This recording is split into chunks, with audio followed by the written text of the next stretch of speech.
పుష్ప 2 చిత్రం ప్రపంచవ్యాప్తంగా రేపు విడుదలకు సిద్ధమైనటువంటి నేపథ్యంలో పుష్ప 2 చిత్రం మీద ప్రముఖ దర్శకుడైనటువంటి ఆర్జీవి ట్వీట్ల మీద ట్వీట్లు చేస్తూ ఉన్నారు. ఒక ట్వీట్లో పుష్ప 2కి సుబ్బారావు హోటల్కి ఆర్జీవి లింక్ పెట్టినటువంటి నేపథ్యంలో అసలు పుష్ప 2కి సుబ్బారావు హోటల్కి మధ్య ఉన్న ఆ సంబంధం ఏంటనేది మనం తెలుసుకునే ప్రయత్నం చేద్దాం. ప్రస్తుతం మనతో పాటు ఉన్నారు ప్రముఖ రాజకీయ విశ్లేషకులు, ప్రముఖ సీనియర్ జర్నలిస్ట్ సిఎస్ రావు గారు. సార్తో మాట్లాడదాం. సార్ నమస్తే సార్. రేపు పుష్ప రిలీజ్ కాబోతుంది. ఈ నేపథ్యంలోనే ఆర్జీవి పుష్ప గురించి ఒక ట్వీట్ చేశాడు. పుష్ప సినిమాని అలాగే సుబ్బారావు హోటల్ని ఈ రెండింటినీ ముడిపెట్టి ఆయన ఒక ట్వీట్ చేయడం జరిగింది. ఏంటి సార్ ఆ రెండింటికి సంబంధం ఏంటి అసలు? ఆర్జీవి గారు ట్వీట్లు చేశారంటే దాని క్రియేటివిటీ ఉంటుందండి, డెఫినెట్గా చర్చనీయాంశం కూడా అవుతుంది. అవును, ఆ తరహాలో ఆయన ట్వీట్లు చేస్తుంటారు. ఇప్పుడు పుష్ప 2 సినిమాకి సుబ్బారావు హోటల్కి లింక్ పెట్టాడు. ఏంటి అసలు సుబ్బారావు హోటల్ ఏంటంటే ఎవరికి తెలియదు. అది ఒక క్రియేటివిటీ అంటారు. అదేమంటే మనం అడిగాం అనుకోండి, క్రియేటివిటీ అండి. సుబ్బారావు హోటల్ ఎగ్జాంపుల్ తీసుకున్నా తప్పేంది అని అంటారు. అంటే టికెట్లు ధరలు పెంచేటువంటి చర్చ నడుస్తున్నటువంటి క్రమంలో ఆయన చేసినటువంటి ట్వీట్లో భాగం ఇది. ఓకే, దాని వివరణ ఎలా ఇచ్చారంటే, చాలా మంది ఏమంటున్నారంటే పుష్ప 2 సినిమాకి 800, 1200 పెంచుకునేదానికి అవకాశం ఇచ్చింది ఆంధ్రప్రదేశ్ ప్రభుత్వం ఇచ్చింది, తెలంగాణ ప్రభుత్వం ఇచ్చింది, బెనిఫిట్స్ వాళ్ళకి అవకాశం ఇచ్చింది, తెలంగాణ సామాన్యులకి సినిమా చూసే అవకాశం లేకుండా ప్రభుత్వం. అది ఎలా చేస్తారు? మిగతా రంగాలకు లేనటువంటి వెసులుబాటు ఒక సినిమా రంగానికి ఎందుకు ఉండాలి, ఎందుకు పెట్టాలి? అసలు సినిమాటోగ్రఫీ మినిస్ట్రీ ఎందుకు అవసరమా? సినిమాటోగ్రఫీ మినిస్ట్రీ ఏం చేస్తున్నాడు? అసలు ఇల్లీగల్గా అమ్ముకునే దానికి బ్లాక్లో అసలు ప్రభుత్వమే ఆమోదముద్ర వేస్తుందా? అలాంటప్పుడు వ్యభిచారానికి కూడా లైసెన్స్లు ఇవ్వచ్చు కదా. ఇలాంటి చర్చ నడుస్తుంది సోషల్ మీడియాలో. ఇవాళ సోషల్ మీడియా వచ్చిన తర్వాత ఎవరు ఇష్టం వచ్చిన ఆలోచనలతో వాళ్ళు విమర్శలు చేస్తుంటారు, ఆరోపణలు చేస్తుంటారు. నిజంగా కూడా ప్రశ్నించే హక్కు ఉంది. నిజంగా వాళ్ళు అన్న దాంట్లో కూడా నిజం లేకపోతే, ఇప్పుడు ట్వీట్ చేసేటువంటి వాళ్ళు ప్రశ్నించేటువంటి ప్రశ్నల్లో అర్థం లేకపోలేదు. ఇప్పుడు సినిమా రంగానికి సంబంధించి సినిమాటోగ్రఫీ అనేటువంటి ఒక మినిస్ట్రీ ఉందండి. దాని సంబంధించినటువంటి కొన్ని నియమ నిబంధనలు ఉన్నాయి. దానికి సెన్సార్ బోర్డులు ఉన్నాయి. తర్వాత సినిమాటోగ్రఫీ మినిస్టర్లో సినిమా వాళ్ళకి ఏమేమి కావాలి, ఎలాంటి వెసులుబాటు కల్పించాలి, ఎలాంటి రాయితీలు కావాలి, లేదంటే ఎలాంటి అవకాశాలు నిబంధనల ప్రకారం ఇవ్వాలి, ఇవన్నీ ఉంటాయి, చాలా ఉన్నాయి.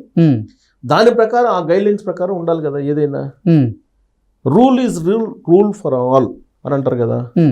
మరి పుష్ప 2 సినిమాకి ఒక రూలు, కాటం రైడ్కి ఒక రూలు, లేదంటే దేవరాకు ఒక రూలు, లేదంటే బాహుబలికి ఇంకొక రూలు, ఇలా ఉండవు కదా.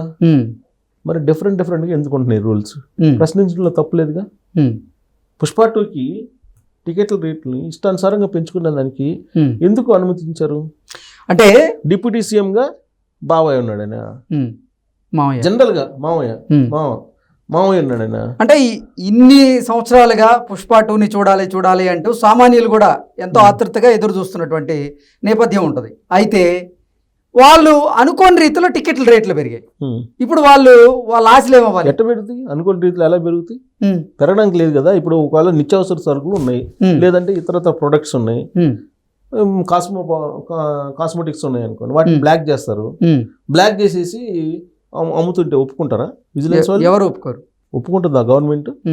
మరి కానీ ఇక్కడ గవర్నమెంటే పెంచింది కదా సార్. అదే కదా ఇప్పుడు నెట్ జన్లు క్వశ్చన్ చేస్తుంది. పైగా ఏంటి, అల్లు అర్జున్కి ఒక రేటు, పవన్ కళ్యాణ్కి ఇంకో రేటు, బాలకృష్ణకి ఒక రేటు, ప్రభాస్కి ఇంకొక రేటు, లేదంటే జూనియర్ ఎన్టీఆర్కి ఒక రేటు, మహేష్ బాబుకి ఒక రేటా? ప్రభుత్వం అంటే గైడ్ లైన్స్ ఉన్నాయి అంటే మనిషికి ఒక రేటు నిర్ణయించాలనేది గైడ్ లైన్స్ ఏమైనా ఉన్నాయా సినిమాటోగ్రఫీ మినిస్ట్రీలో? సినిమాటోగ్రఫీ మినిస్ట్రీ ఎందుకు ఉంది? అదుపు చేయడానికి కదా. థియేటర్లో వాళ్ళు ఇష్టం వచ్చినట్టు సినిమా థియేటర్లో షోలు వేసుకోవచ్చు, నిబంధనల ప్రకారం 4 షోలు వేయాలి. నువ్వు అర్ధరాత్రి పూట షోలు ఇచ్చడానికి బెనిఫిట్ షోలకు పర్మిషన్ ఎలా ఇస్తారు? ఇస్తే అందరికీ ఉండి. ఇలాంటి ప్రశ్నలు వస్తున్నాయి. దానికి సమాధానంగా ఆర్జీవి గారు ట్వీట్ చేశారు.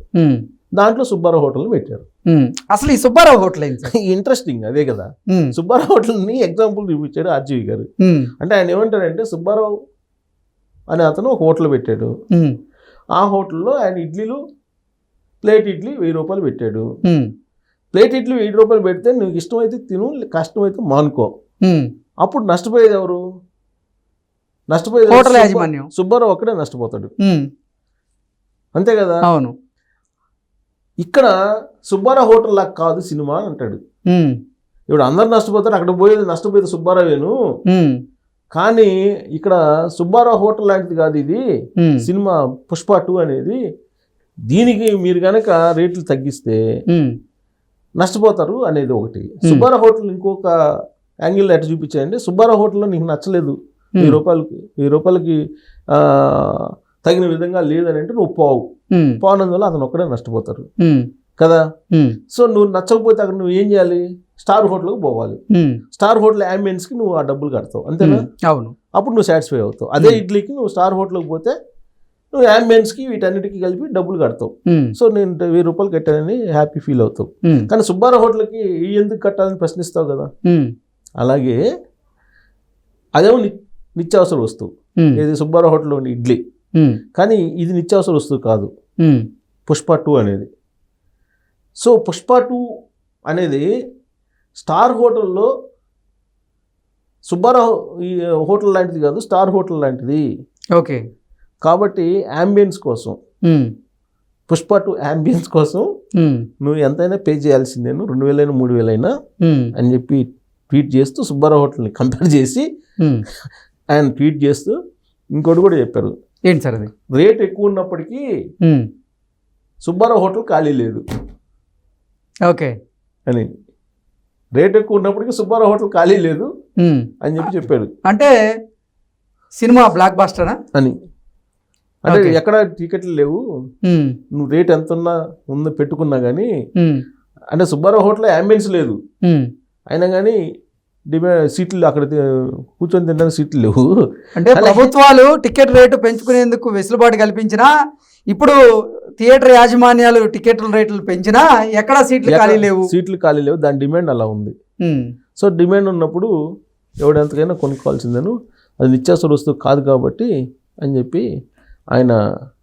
అంటే వ్యంగ్యంగా ఉంది కదా సార్ ఇక్కడ ట్వీట్. వ్యంగ్యం అంటే వ్యంగ్యంగా కాలేదు, అంటే ఇది నిత్యావసర వస్తువు కాదు. నిత్యావసర వస్తువు అయితే అంత పెట్టి వెచ్చించరు, సినిమా కాబట్టి అంత నిత్యావసర వస్తువుల జాబితాలోకి సినిమాని తీసుకురావద్దు అనేటువంటి కాన్సెప్ట్ ఒకటి నాకు అర్థమవుతుంది ఆ ట్వీట్లో. అలాగే సుబ్బారావు హోటల్ 1000 రూపాయలు ఇడ్లీ అనే ప్లేట్ ఇడ్లీ 1000 రూపాయలు అనేది ఎందుకు చెప్పాడంటే, మీకు సుబ్బారావు హోటల్ 1000 రూపాయలు మీరు నచ్చకపోతే తినమాకండి, తినకపోతే నష్టపోతే అతను ఒక్కడే. కానీ ఇక్కడ అట్ట కాదు, ఇక్కడ చాలా మంది నష్టపోతారు అనేది ఆయన నష్టపోతున్నాడు కదా తర్వాత రేటు పెరగడం వల్ల కదా. అందుకే ఆయన చెప్పాడు యాంబియన్స్ కావాలి కదా మళ్ళీ మీకు. ఓకే. మరి యాంబియన్స్ కావాలంటే టికెట్లు పెట్టాలి కదా, టికెట్ రేట్ పెట్టాలి కదా. టికెట్ రేట్ పెట్టకుండా యాంబియన్స్ రమ్మంటే మరి సుబ్బారావు హోటల్లో 1000 రూపాయలు తిను. మరి నువ్వు మరి సుబ్బారావు హోటల్లో 1000 రూపాయలు ఎక్కువ రేటు పెట్టాడు, సామాన్యులకు అందుబాటులో లేదని చెప్పి నువ్వు ఎట్టంటావు? అది లాజిక్ కాదా? ఏ సినిమాకి వెళ్ళినా అదే అంబియన్స్ కదా. అట్ట కాదుగా, ఇది స్పెషల్ అంబియన్స్ అంటున్నాడు ఆయన. ఓకే. ఇప్పుడు సుబ్బారావు హోటల్లో 1000 రూపాయలు ఈ ప్లేట్ ఇడ్లీ నీకు నచ్చలేదు, నువ్వు తినలేదు, మరి నువ్వు తిని ఆడ సామాన్యులకు అందుబాటులో లేదు, నువ్వు ఎట్లా డిమాండ్ చేస్తావు? నువ్వు ఆయన ఇష్టం ఆయన పెట్టుకున్నాడు, సామాన్యులకు అందుబాటులో లేదంటున్నావు. సామాన్యులకు అందుబాటులో లేదని చెప్పి నువ్వు వెళ్ళు అంబియన్స్ ఉండే దగ్గరికి వెళ్ళు. అట్నే ఈ సినిమాకి కూడా అంబియన్స్ కావాలంటే నువ్వు సినిమా టికెట్లు పెట్టు, నిత్యావసర వస్తువు కింద దీన్ని చూడమాకు అనే యాంగిల్లో సుబ్బారావు హోటల్ని అట్లా కొంచెం ట్విస్ట్ చేశాడు ఆయన. మరి ఆయన అంటే నాకు అర్థమైంది అది.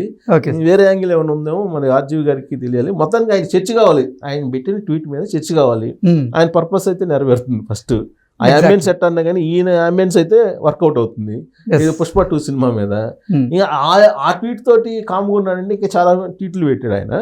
మొత్తం మీద పుష్ప 2కి అట్రాక్ట్ అయ్యాడు ఆర్జీవి గారు. అంటే నీకు అంత రేటు ఉన్నా కానీ నీకు ఇక్కడ టికెట్లు లేవు అంటున్నాడు ఆయన. నువ్వు ఎక్కడా కూడా ఏ థియేటర్లో సీట్లు ఖాళీగా లేవు, టికెట్లు ఎక్కడా లేవు అని చెప్పి చెబుతున్నాడు ఆయన. దట్ ఈస్ పుష్ప అంటున్నాడు, పుష్ప 2 అంటున్నాడు. Okay sir, thank you so much. Thank you.